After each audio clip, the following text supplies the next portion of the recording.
Hello, investors. It's Don Vandenbord, Senior Portfolio Manager with Revere Asset Management. Today is Friday, September 2nd, 5:03 p.m. Eastern Time, coming to you from the financial capital of the world, St. Augustine Beach, Florida, with tonight's Revere Market Insight video, the Big Show edition, the Friday night edition, where we take a look back at the prior week, take a look ahead at key levels for next week, and update the world famous 21 over 21 leaders list. Let's get right into it. State of the market, we are in a correction. Very typical bear market action over the last 2 days. They say bear markets will tear up both bulls and bears, and you saw a little bit of that over the last 2 days. We'll get into that when we take a look at the charts. But we did have a downgrade today on our medium term trend. Let's start at the top. Market leaders still fine. Quite a few stocks fell off the 21 over 21 leaders list. I really didn't have a problem replacing them, so we're going to keep that at neutral, although the red arrow, we're not really making much progress in these leaders. Some of them are hanging out above the 21, and the 21 is just catching up to it. Others bounced at the 21, so that's a good sign, but the indexes certainly aren't giving any help to the market leaders.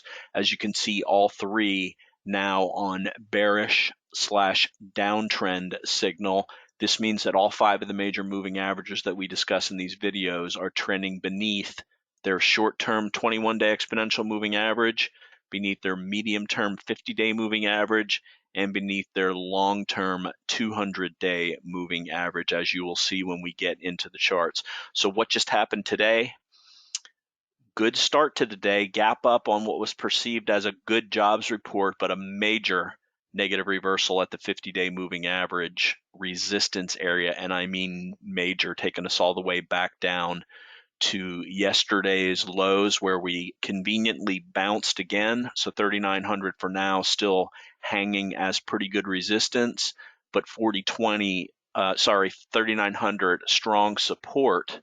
Remember, though, the more you pound on support, the weaker it gets. So this second touch of it makes it a little bit weaker. But the 40-20 area on the upside, serving as major resistance, we reversed there with a little bit of help from Russia. And we'll get into that when we go through the tail of the tape. So pretty red here, except for one that I'm happy to report. So G6.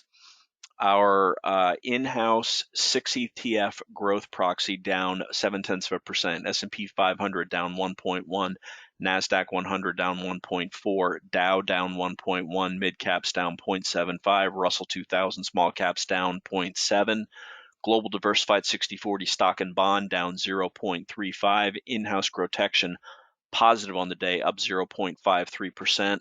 I talked about how we were considering playing our 20% SSO position yesterday as a tactical up into the 50-day moving average resistance. We failed right there. We took it off, booked a nice overnight gain on it, and then watched the indexes drip lower throughout the day while our gains were locked in. So nice close on the day for GROTECTION. Let's get into the tail of the tape, and let's get into the charts. But first, let's get into why we do what we hear at Revere, trend following. They say it can't be done. That's what the pie chart salesman advisors say. They don't think it's worth it. Just think long term. The market always comes back, blah, blah, blah. While you get a negative sequence of returns entering your retirement, and you can get hit with this in the last couple of years of retirement, it could be brutal to your portfolio. Well, they say we're going to diversify your portfolio as you go into retirement. Well, bonds are down just as bad. A stock and bond mixture is down just as bad as a pure stock portfolio this year. You got no help from bonds. We track this every day. It's down just slightly less than an all stock portfolio would be down, and you can't recover from these big losses as you approach retirement. So stick with us in our moving averages and our trend following, and especially get out of the way when you're below this big black line, the 200-day moving average. This is where all these bear markets take place, and if you just get defensive under there, you can save yourself a lot of financial capital and mental capital and emotional capital and live to fight another day with some dry powder when the markets show better days. So we follow the trend. When the market's trending higher, last November, a good example of this, market trending higher with the short term above the medium term and the medium term above the long term. This is our preferred setup. When we start going sideways, we'll take a little bit off the table. We start rolling over and the slope of these lines start rolling over. We'll take a little bit more off. We break below the 200-day moving average, and we're getting really defensive because, as I said, this is where risk is at the max. Big drop here, a little bit of a bounce, big drop here, a little bit of a bounce, minor drop, big bounce up. We participated in this as our short-term and medium-term signals kicked into buy mode, and then we got out when they kicked into sell mode, and really a big change in character in the market last Friday with the Jackson Hole speech where Chairman Powell said, I am not playing around with interest rates. If you think we're going to make a cut next year, we're not. We got to get inflation under control, and the market sold off hard. Bounced yesterday at this big 3,900 support area, ran up into the 50-day moving average, failed today, gave pretty much the whole gain back to the bottom of the range here. If you want this work done for you, give us a shout at Revere. Email me, don@revereasset.com, or phone 855-REAL-WEALTH. You'll talk to Danny if you do that. That's 855-732-5932. So there's our trend. That's a summary. That's what's going on with the S&P 500. Let's look at the rest of the four major indexes. Same situation with the NASDAQ 100. Multiple closes and a weekly close below the 50-day moving average got us to max bearish across all three time frames. Here's the Dow Jones Industrial Average. Multiple closes below the 50-day moving average. Again, ran up into it and failed today. Mid caps were battling to get back above that 50-day. Reversed and closed lower, two closes and a weekly close below it. And IWM makes it 5 for 5. Multiple and a weekly close below the 50-day moving average. Slope of the line still trickling up slightly for these indexes, but you can see the short term has rolled over and is coming up into the medium term. This applies to all five of the indexes. That's a negative sign if you get a 21 cross below the 50-day moving average, but we're pretty much out of the way. We've got three small positions left. Oils are still working okay, and especially nat gas is working okay. We're down to one gross stock with a 1% sizing on it, just to keep our finger on the pulse of what's going on. We still got some gains on it, and it's still above the 21-day moving average. Note how oversold we are on stochastics here. We tried to hook up this morning, and by the end of the day, they were back into a continuing going lower on both the moving average and the reading itself. So no bueno, as they say south of the border and in quite a bit of places in the U.S. today. So let's bring up the tail of the tape and see what's changed here. Still a correction, still negative stochastic. Massey-McClellan Summation Index, 6-week high for UUP. Let's take a look at UUP. This is very interesting today. The dollar started weak with a gap down, which is in keeping with acting opposite of, for the most part, opposite of what the indexes are doing, what stocks are doing. Ended up trickling lower as the indexes went higher, but then look at this bar at 1225. This just about coincided with the time that that Nord Stream news came out. I don't really know that the Nord Stream news was responsible for this, but this was right when we were at this resistance area. Let's go to the S&P 500 and look at a 5-minute chart there. Corresponds to us right here, 4018, 4020. 4018 is also a big fib level. You'll see that when we get to the tail of the tape. So we had double resistance there. This is where we started peeling off our SSO position. Watch the market dump lower. If we were perfect, we would have shorted 4,000 here today, but we didn't. Watch this fast move lower, a little bit of a base, lower down into the end of the day, bounce at 3,900. So again, this 3,900 to 3,906 area is serving as decent support for the indexes right now. A little bit of a bounce up into the close, but the dollar and started gap down, started lower, ended up higher on the day. slightly positive on the day. So dollar providing its headwinds to the market as well. Put call ratio ticked up to 1.14. VIX really not a big move here, still around 25. Fear and greed down now in the fear area at a 41. We're still operating under this bear case as Powell killed the rally on 8/26. The payroll data was seen as being pretty good as jobs were added just about in line with expectations. Average hourly earnings dropped, which was seen as anti-inflationary, and the unemployment rate ticked up to 3.7%, which is also seen as anti-inflationary, and the market popped on that news. And as I said, continued higher. This note here, we calculated this fib intraday, or a pre-market or an intraday, right at the beginning of the day. This 5-day drop, a 38.2% retracement of it was at S&P 4018 and the Q's 303.86.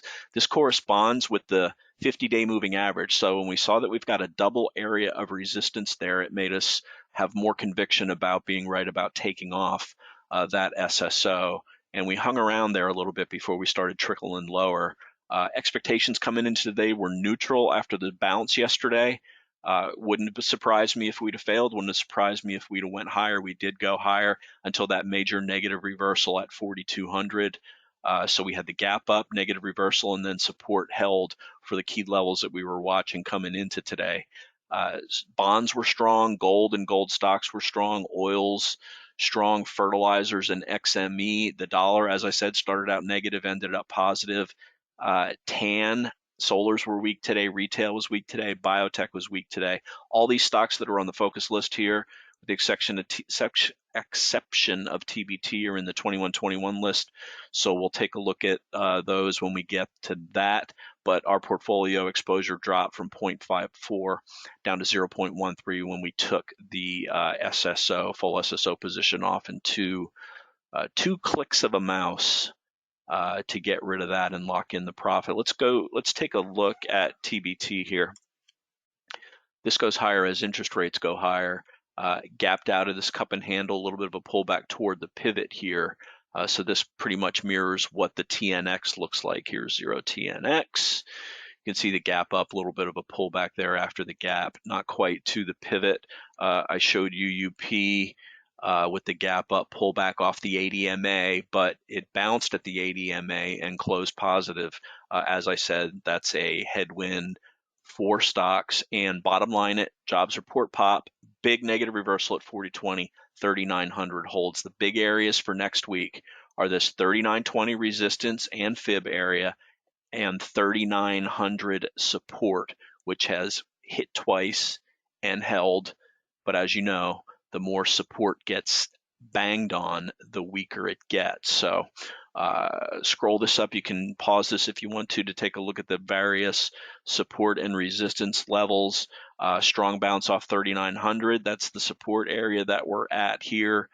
And above overhead, this 4,000 to 4020 50-day moving average and that short-term fib area.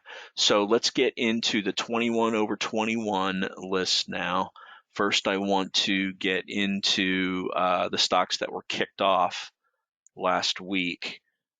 Some leaders here taking it on the chin. Sell signals, if you use the 21-day exponential moving average as a sell signal, led by Celsius. Enphase really has not gone anywhere.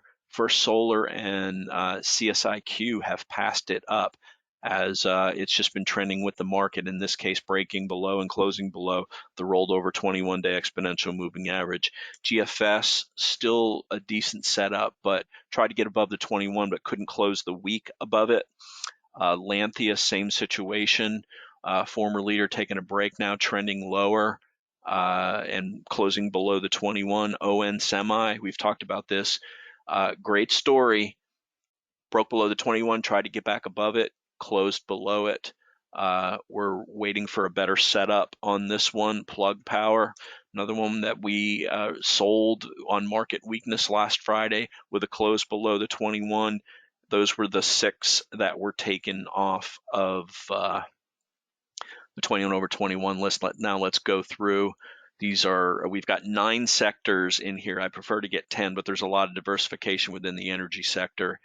Let's get into it here. The ones with the higher numbers here have been added most recently. So BTU, coal stock, pulled back, bounced at the 50, back above the 21-day exponential moving average. McKesson, MCK, recent leader in medical, holding up pretty well. No closes below the 21. Doesn't really have an N that would get me excited, but what you'll see here is when stocks like this make it onto the 21-21 list, is it's more of a value safety play, and they can be on the list and we have no intention of buying them, but when they take over the list, that just tells us all we need to know about the market. For now, we do have a decent enough number of growth stocks on there, and remember, we're only ever 4 days away from a follow-through day that would give us a buy signal, especially if we get back up through the 21-day moving average. So SRPT, biotech, trending very nicely above the 21. Ulta, holding strong after its move up. Look at the relative strength on this. Better market, this would probably be much higher. AXSM, another biotech, big move up here on an approval, trending sideways since then, not giving up the 21. CSIQ, this was added as Enphase was brought off, going sideways after its earnings move higher. CF Industries pulled back early in the week, back above the 21 by the end of the week. PDD, I don't like Chinese stocks, but this one is just acting too strong and has too much volume to be ignored, holding strong right at its cup breakout.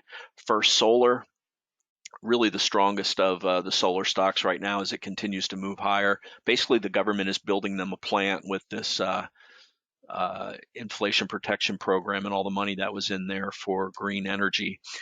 Lithium, Livent Corp, LTHM, bounced at the 21. CCJ, big move with the trend back toward nuclear power.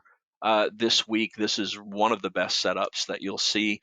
Palo Alto, pulling back after its gap up on earnings, but holding the 21. ExxonMobil, undercut but reclaimed the 21 by Friday's close. BJ's, we stopped out of this on a defensive move. It's trending higher this week, though, and showing relative strength. Wolf, we got stopped out of this week for break even on our last piece of it. Was acting great, 6 down days in a row now, but still above the 21. CEG, another great setup, just going sideways with positive relative strength right around this 80 level. That's a clean energy play. Oxy, sitting on the 21 after pulling back this week. Chipotle, undercut, nice hammer yesterday and a positive close today, showing relative strength since its gap up on earnings. PWR, negative reversal, but closed on the 21 today, hanging on by a thread. Shockwave, 1% position left on this. This is absolutely a leading stock with a great product, superior relative strength, the market holding it back. And finally, LNG, we still have a 3% size in this. Undercut but reclaimed the 21 today. Some selling this week, but a nice close to the week. Our positions remaining in the portfolio are 3% LNG, 3% XOM, and 1% SWAV. And that's that. Very low exposure, tight stops in place, and that's going to wrap it for the week. As always, love to hear your feedback. The email is don@revereasset.com. The phone is 855-REAL-WEALTH. Remember, in the market, it's not how much you make, it's how much you keep. If you've got friends and family, if you're a trader and you are listening to this and taking some of the portfolio management and risk management tips away, you've got family members that have 401ks or IRAs sitting in pie charts, and they're complaining and they're concerned. Have them give us a call. We'd love to talk to them and explain a better way. You don't have to give your money back to the market. We're at maximal risk now when we're under the 200-day moving average. This is where risk is at its peak. This is why we're as defensive as we are. Spread the word to get defensive, and don't let what happened to your friends and family's portfolio happen happened to too many people during 2000, 2002, 2007, 2008, and really any of the big severe bear markets that we've had, especially if you're close to retirement. So wrapping up the week ending September 2nd, this is Don Vandenbord reminding you it's not how much you make, it's how much you keep. Just peddling facts here at Revere. Nothing but the truth. Thanks for listening and have a great weekend. Have a great 3-day weekend. We'll be back on Tuesday. Take care, everybody.